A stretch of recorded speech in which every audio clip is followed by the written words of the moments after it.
Bonjour à tous, bonjour à toutes, je suis très content de vous retrouver.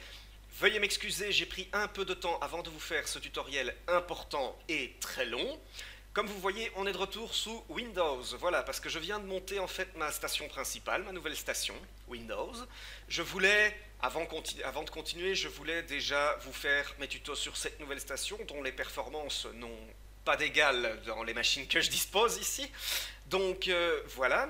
Alors, on va reprendre le teaser de Lovely Day.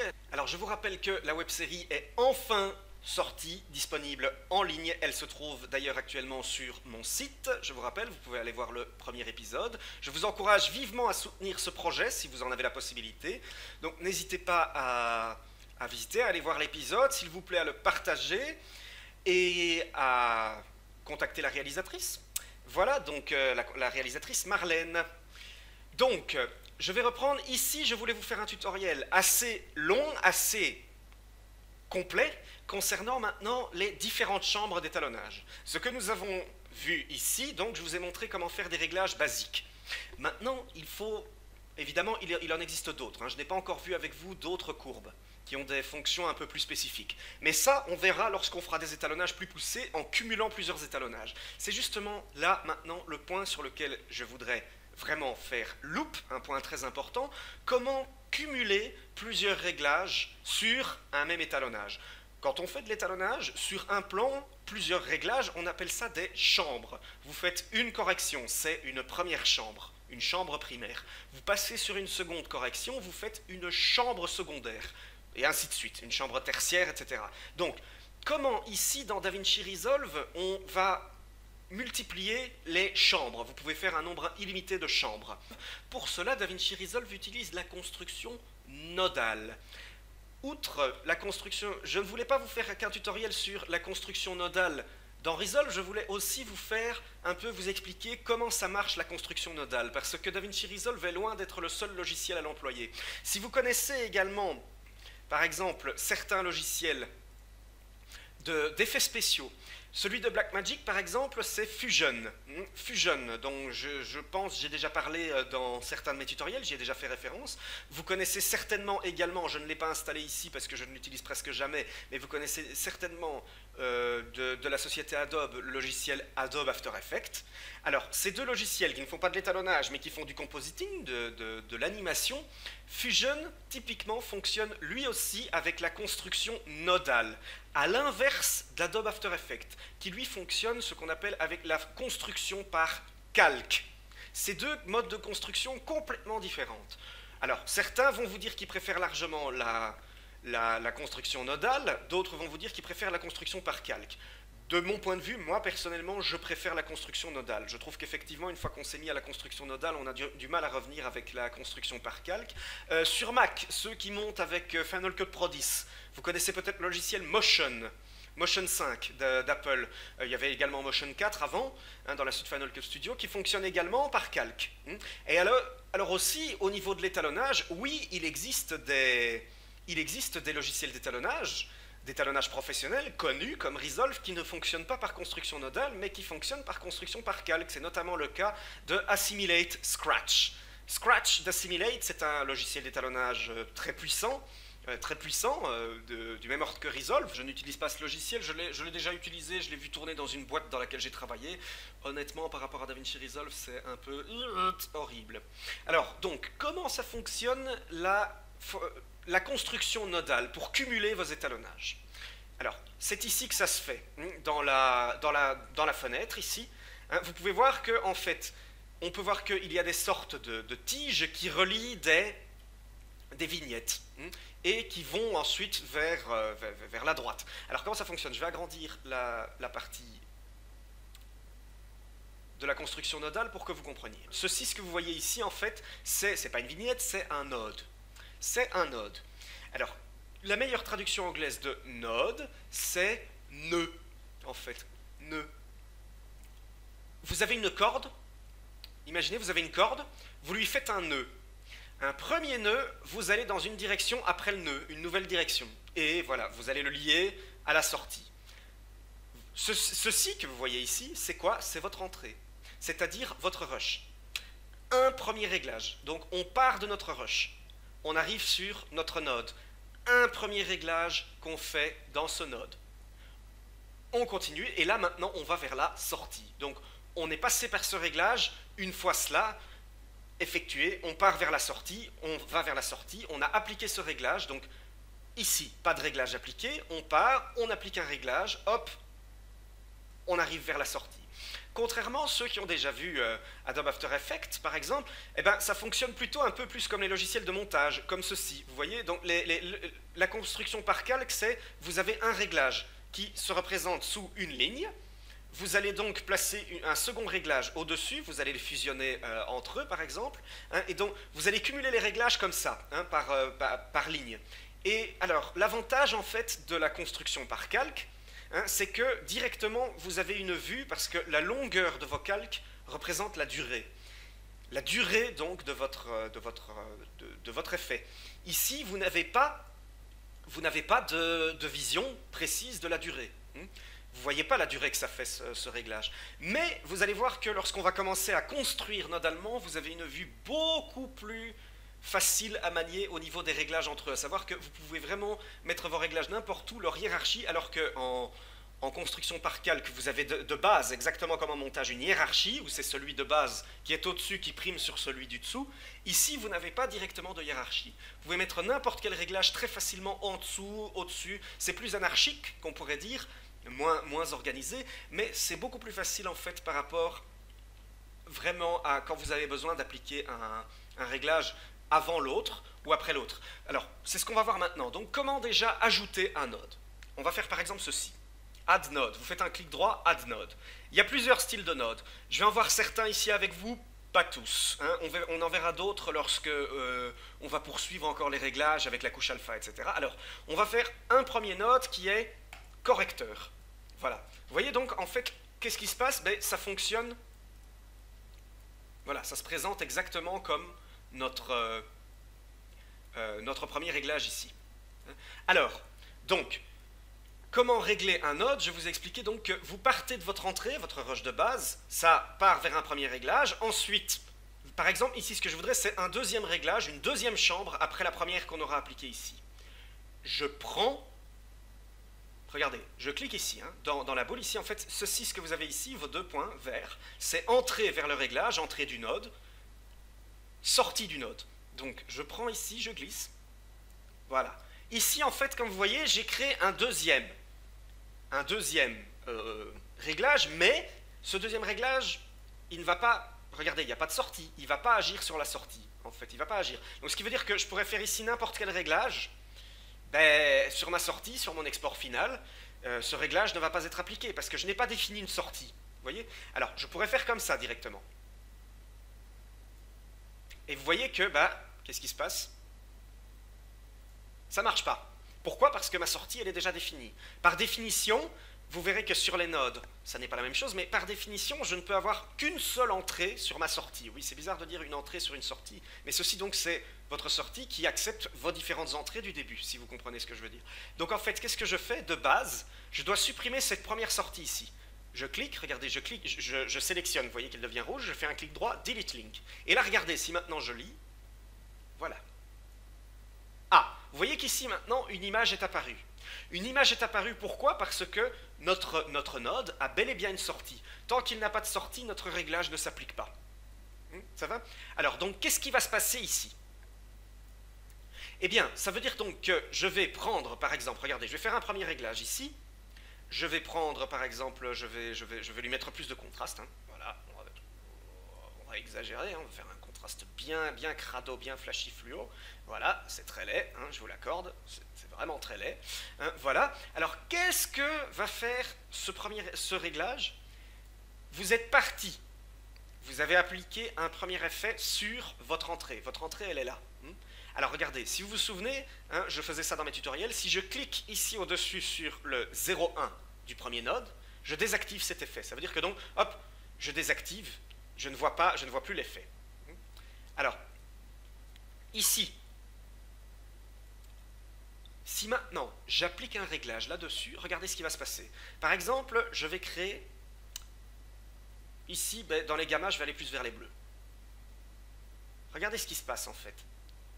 Voilà, ouh, c'est très laid, hein, c'est très très laid, hein, je vous l'avoue, c'est vraiment très très moche. Voilà, donc ça devient du magenta. Ça devient du magenta, pourquoi? Je suis allé vers du bleu, vous êtes d'accord, mais ça devient magenta pourtant. Voilà, on voit que ça devient bleu dans quelques domaines, ça devient magenta. En fait, si j'applique ce réglage, il n'applique pas ce réglage ici à la source, il l'applique après, donc sur la source oui, mais après que la source ait subi ce premier effet. Regardez. Vous voyez, si je désactive celui-ci, je vois qu'effectivement ça redevient très rougeâtre, jaunâtre, hein, et que ça enlève le bleu rajouté. Donc en fait, le bleu s'est rajouté sur la correction qui a été effectuée ici. Vous voyez? Donc ça devient magenta parce qu'ici je suis allé vers le rouge. Vous voyez? Rouge, rouge, j'ajoute du bleu. Donc, magenta. Voilà. Vous voyez donc, c'est ce qu'on appelle ici des réglages des chambres en série. Un premier réglage, un deuxième réglage qui vient s'appliquer sur l'autre. Vous voyez?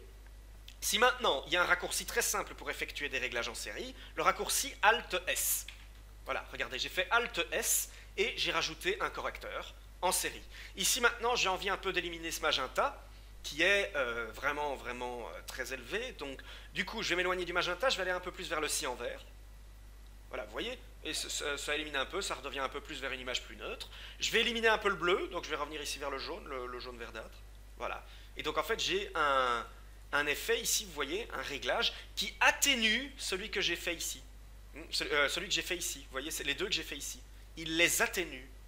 On part sur un premier, si je le désactive, regardez, clac, clac, clac, clac. Regardez ici, regardez, si je désactive celui-ci, qu'est-ce qui se passe? Je reviens vers du jaune-vert. Pourquoi? Parce que celui-ci n'est plus actif. Donc qu'est-ce qu'il fait? Il ajoute ici du jaune, ici il ajoute du cyan vert et du jaune verdâtre. Donc ce que vous voyez ici, c'est ajouter du jaune verdâtre en plus du rouge jaunâtre. Donc qu'est-ce qui se passe? Ajout de double jaune, du jaune en plus du jaune, donc c'est le jaune qui devient dominant. Vous voyez? Réglage qui s'applique après sur cette première source ici. Vous voyez? Entrée, réglage 1, réglage 2, réglage 3. Si j'en désactive un, si je désactive le premier par exemple, clac, regardez ce qui se passe. Vous avez vu? Là, ici, j'ai rajouté beaucoup de bleu. Ici, j'ai rajouté donc du cyan vert et un peu de jaune, très légèrement. Hein. Donc du coup, regardez si je désactive celui-ci. Voilà, ici, j'ai un peu de bleu, un peu de bleu, un peu de magenta qui revient. Ici, comme j'ai réactivé, on voit bien le cyan vert qui revient. Voilà. Et j'ai tout mon contraste qui disparaît. Pourquoi? Parce que mon contraste, je ne l'ai appliqué que dans ce réglage-là. Voilà, ça s'appelle la série. L'un qui s'applique sur l'autre jusqu'à la sortie, etc. Ça, c'est ce qu'on appelle la série. Maintenant, imaginez que je veuille, par exemple, ajouter un réglage avant. Rien de plus simple. Add node, corrector, je désactive ce lien. Voilà. Je repars ici. Je repars ici. Voilà. Je repars ici. Voilà. Il y a une méthode plus simple de le faire. Hein, et ici, donc, j'ajoute un premier réglage. Et celui-ci, ben, je vais baisser la saturation. Tiens, regardez. Hop. Voilà, vous voyez donc là, alors mon contraste, il s'applique lui-même sur une image qui est à la base désaturée. Ça vous donne cet effet. Rien de plus simple. Alors, je vais supprimer ce node-là. Alors, vous avez ici, regardez, ici. Donc, si vous faites clic droit, vous pouvez supprimer ce node. Si vous allez dans Node, vous avez ici Delete Current Node. Voilà. Donc, ça, c'est ce qu'on appelle les chambres en série. On va voir maintenant un peu plus de... Voilà, vous pouvez raccourcir pour supprimer un node facilement, delete, aussi simple que ça. Et voilà, ce node-là précisément, je vais le resetter. Pour ça, il y a un raccourci, vous allez dans Color, regardez ici, Reset, vous avez ici la fonction Reset Selected Node Grade. Donc ça veut dire que vous allez resetter ce node-là. Vous avez également la fonction Reset All Grades and Nodes, avec Control Home. Donc ça veut dire ici avec Shift Home. Donc je vais faire Shift Home, voilà, j'ai reseté, le node est resté, mais j'ai reseté, j'ai réinitialisé tous ces réglages. Très pratique, et donc je vous rappelle, Control Home, voilà, pour resetter tous les nodes. Ça veut dire que vous allez enlever tous les nodes existants. Vous avez une troisième fonction, Reset Grade and Keep Nodes, Control Shift Home, ça va en fait garder les différents nodes que vous avez appliqués, mais ça va tous les réinitialiser en les conservant. Donc maintenant, ce que je voudrais, ce n'est pas que le réglage fait dans ce node-là interviennent après avoir effectué ce contraste, mais qu'ils interviennent en fait tous les deux mixés en même temps.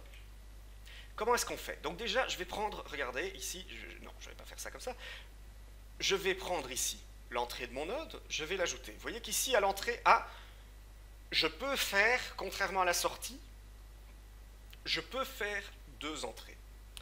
Le problème, évidemment, c'est que, vous voyez, vous vous souvenez que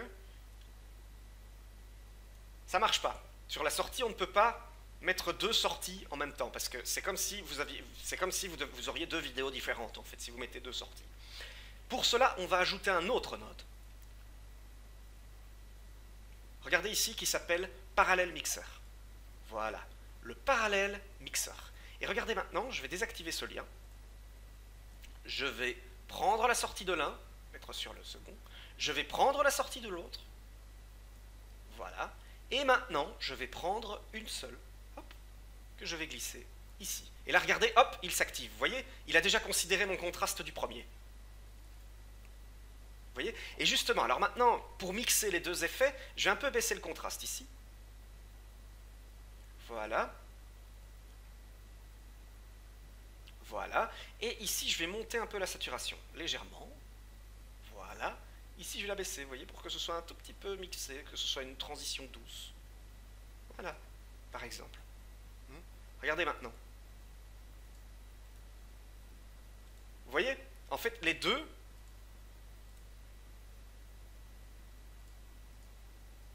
se mixent ensemble. Pour bien vous faire comprendre la différence, je vais vous faire un exemple concret. Voilà, CTRL HOME pour revenir. Je vais vous faire un exemple concret. Je vais rajouter ici Alt S, donc un node en série. Alors, je vais créer une forme. Ne vous inquiétez pas pour les formes, tout ça, je verrai ça plus tard. Je vais juste ici, ce que je vais faire, je vais prendre un premier, je vais plutôt me mettre ici, donc je vais prendre un premier, je vais mettre en bleu. Voilà. Voilà, c'est très moche, oui, je sais. Voilà, ici donc, je vais prendre ici un deuxième cercle. Regardez maintenant, ici, je vais appliquer en fait à ce même cercle, je vais combiner, donc je vais légèrement empiéter. Et je vais donc ici mettre la complémentaire du bleu, à savoir du jaune. Regardez bien.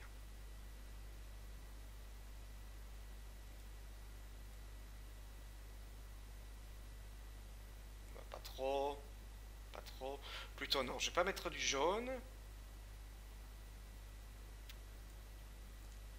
Mais voilà. Regardez maintenant ce que ça donne. Regardez ce que ça donne à l'intersection. Donc ici, j'ajoute du jaune. Ici, j'ajoute du bleu. J'ajoute d'abord du bleu, ensuite, sur ce même bleu, j'ajoute du jaune. Vous voyez, c'est ce qui se passe ici. On obtient quoi? On obtient du magenta. Pourquoi? Parce que si je pousse, vous avez vu que si je pousse ici le jaune, il finit par s'annuler. C'est le jaune qui finit par l'emporter. Pourquoi? Parce que rappelez-vous, le jaune, c'est la complémentaire du bleu. Au final, il va finir par annuler le bleu. Il va finir par annuler le bleu parce que c'est lui qui est dominant, à savoir c'est lui qui vient s'appliquer sur le bleu. Si j'ajoute du bleu ici, par exemple, voilà, vous voyez que ça redevient plus rouge, plus magenta. Pourquoi est-ce que ça devient magenta? Souvenez-vous, le jaune, c'est du vert et du rouge. Le bleu et du rouge, c'est du magenta. Le bleu et du vert, c'est du cyan. Donc, ce que vous obtenez ici, comme on est dans du jaune, et que le jaune, souvenez-vous, le jaune va vers le rouge, qui est la complémentaire du cyan, et bien donc, du coup, on obtient donc, si on ajoute du jaune, on obtient une teinte magenta cyan avec une dominante de magenta. Parce que on va plus vers les jaunes, donc plus vers les complémentaires du cyan que vers les additionnels du cyan. Voilà, c'est ça que ça donne. Alors maintenant, donc je vous rappelle, je vais ici en fait, CTRL Maj Home pour resetter les 2 nodes mais les conserver. Maintenant ce que je vais faire, non je vais faire CTRL Home en fait. Voilà, maintenant ce que je vais faire, je vais rajouter un node parallèle à celui-ci. Il y a un raccourci facile pour ça, c'est Alt P. Voilà, regardez, il met automatiquement le parallèle mixeur, automatiquement.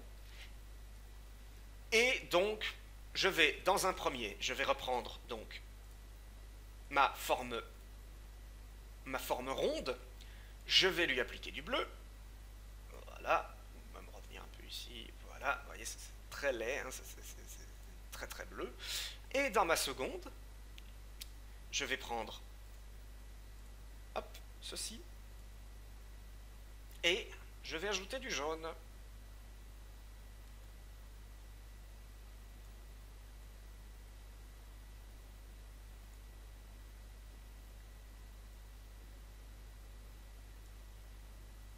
Est-ce que vous voyez ce qui se passe ici?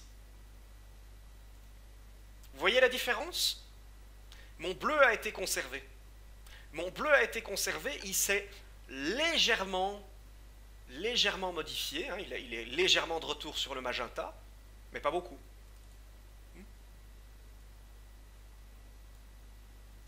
Pas beaucoup. Pourquoi? Ici, le parallèle mixeur ne va pas appliquer l'une sur l'autre, qui va faire que l'une va annuler l'autre. Il va en fait faire en sorte que les deux couleurs sur l'intersection s'équivalent. S'équivalent de façon, et comme ici j'ai un jaune qui n'est pas fort poussé partout, donc ici comme j'ai un jaune qui a une luminance de base qui est moins élevée, eh ben, on voit moins le jaune que le bleu. On voit, vous voyez ici, à la limite, ça redevient presque normal bleuâtre. Vous voyez, il fait en sorte que les deux lumières s'équilibrent. Je vais baisser un peu le bleu pour que vous voyez mieux. Voilà, il fait en sorte que les deux lumières s'équilibrent et se mixent de façon subtile, de façon veloutée. Voilà, donc ça c'est un mélange. Vous verrez qu'en fait le parallèle il s'utilise beaucoup pour faire deux réglages de deux zones distinctes. C'est ce qu'on verra lorsqu'on va voir les étalonnages localisés. Donc ça c'est la différence entre le parallèle mixeur. Donc parallèle mixeur, regardez, attends, je vais bouger un peu mon rond. Alors comme vous pouvez le voir, regardez, hein, vous avez vu en fait ça annule presque. Alors attention. Le parallèle mixeur, donc il existe encore une fois, je vais voir avec vous un dernier mixeur, il existe en fait un troisième, oh pardon, excusez-moi, pas grave, hein, il existe en fait un troisième réglage, que je vais voir avec vous, donc de parallèle qui s'appelle le layer mixeur. Alors quelle est la différence entre le parallèle mixeur et le layer mixeur? Eh bien regardez, c'est ce qu'on va faire ici, donc je vais créer encore un correcteur, voilà, je vais le lier à mon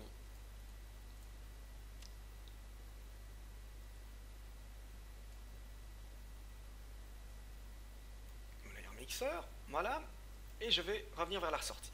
Le layer mixeur, quelle est donc la différence entre le layer mixeur et le parallèle mixeur? Regardez, je vais reprendre ici et je vais faire une correction.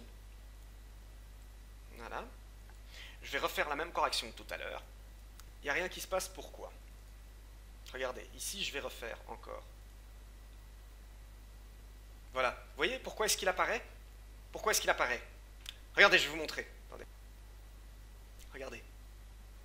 Maintenant, ce que je vais faire, je vais plutôt prendre celui-là et je vais le remettre là. Et celui-là, ici. Regardez ce qui se passe maintenant. Vous avez compris ou pas? Je crois que c'est clair. Ici, c'est pas l'un qui vient corriger en prenant en compte la correction du premier, c'est pas les deux qui se mixent de façon veloutée, de façon subtile, hein, donc de façon équilibrée, c'est l'un sur l'autre. L'un qui prime sur l'autre, exactement comme votre... Regardez, je vais reprendre celui-ci. Là, vous voyez, en l'occurrence, celui qui est en dessous, celui qui est lié en dessous, prime sur celui qui est au-dessus. C'est l'un au-dessus de l'autre. Vous comprenez? Exactement comme dans Adobe After Effects avec votre système de calque. Votre système de calque. En fait, si vous vous souvenez, dans Adobe After Effects, c'est celui du dessus. Vous mettez un calque au-dessus, c'est lui qui va primer sur celui du dessous.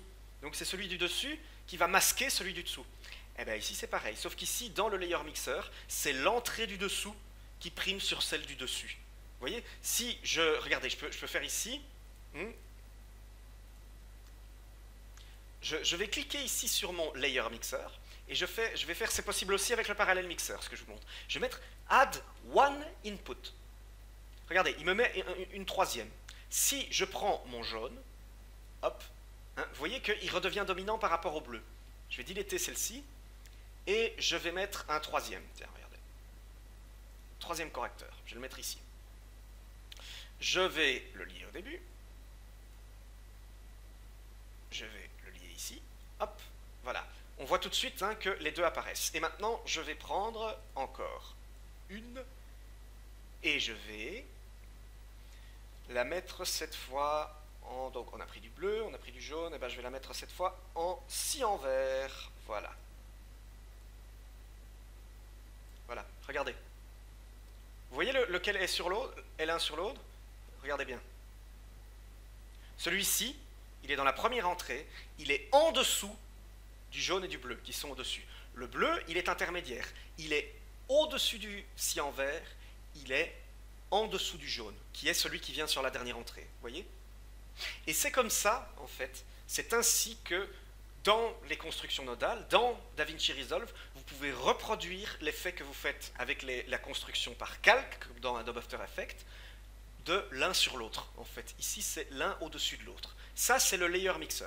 Vous pouvez ajouter autant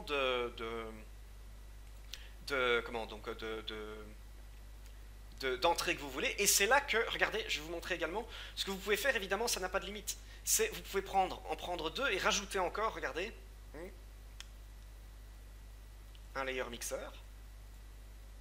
Vous pouvez rajouter il faut d'abord rajouter un node correcteur.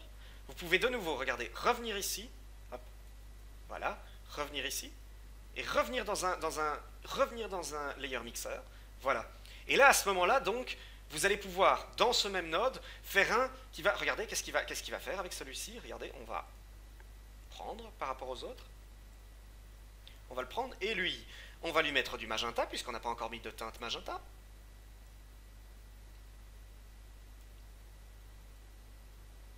Lui, qu'est-ce qu'il va faire à votre avis? Regardez bien. Lui, il est après. Donc qu'est-ce qu'il fait? Souvenez-vous. Hop, il s'applique sur les premiers réglages qu'on a fait avant. On passe de notre entrée, on applique 3 réglages, l'un au-dessus de l'autre. Après cela, hop, on revient ici. Vous voyez? Celui-ci, il va s'appliquer donc après les corrections. Comme vous voyez, j'ai pris donc du rouge magenta, sur le vert, ben voilà, il s'annule pas. Pourquoi? Parce que le vert est la complémentaire du rouge magenta. Donc du coup, ben voilà, il ne s'applique pas sur le vert. Alors, si je vais sur du bleu, le bleu s'intensifie parce que le magenta rouge, c'est du bleu et du rouge. Hein, le magenta, c'est du bleu et du rouge. Et donc, le bleu s'intensifie avec une teinte magenta. Et si je vais sur le dessus sur le jaune, eh ben le jaune redevient rouge parce que le jaune c'est du vert et du rouge, donc forcément le rouge est double, le rouge prime sur le vert, le jaune devient donc rouge. Vous voyez, il s'applique après. Voilà, c'est ainsi qu'on cumule les différents réglages, les différentes chambres, et donc vraiment comme vous voyez, vous pouvez encore après ça, regardez, je vais prendre celui-là et je vais faire un en série, voilà, et après ça je vais de nouveau faire, cette fois-ci un parallèle, regardez. De nouveau un parallèle. Vous revenez encore d'un layer et vous faites de nouveau un parallèle. Et vous faites encore 2 réglages qui vont se lier ensemble. Vous voyez? Vous avez vraiment, et donc vous pouvez faire une arborescence comme ça, mais vraiment, regardez, hein, il vous suffit également lorsque, voilà, vous pouvez ici baisser la taille, et vous pouvez vous retrouver, baisser la taille donc des nodes, et vous pouvez vous retrouver vraiment avec un arbre. Voilà, si vous appuyez en fait sur le clic central, la molette, vous pouvez vous déplacer ici, dans l'arborescence, et vous pouvez vraiment vous retrouver avec une arborescence, mais de fou, quoi, si vous faites un étalonnage vraiment très affiné sur chacun des points de l'image. Hein. Ici, je vous fais ce tuto juste pour que vous compreniez bien le principe. J'espère que c'est clair pour vous. Donc voilà, c'est comme ça qu'on cumule les différents réglages dans DaVinci Resolve.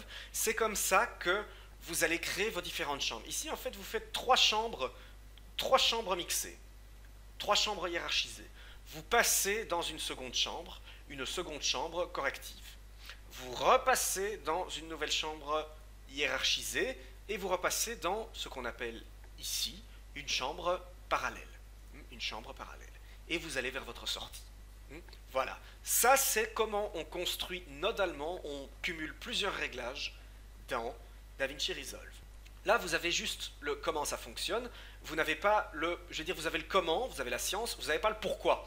Vous n'avez pas le pourquoi est-ce qu'on peut cumuler, dans quel cas utiliser ce genre de réglage. C'est ce qu'on va voir, je vais vous montrer tout ça. Il existe également d'autres nodes, comme je vous ai dit, par exemple les nodes de key mixer, de splitter, de combiner.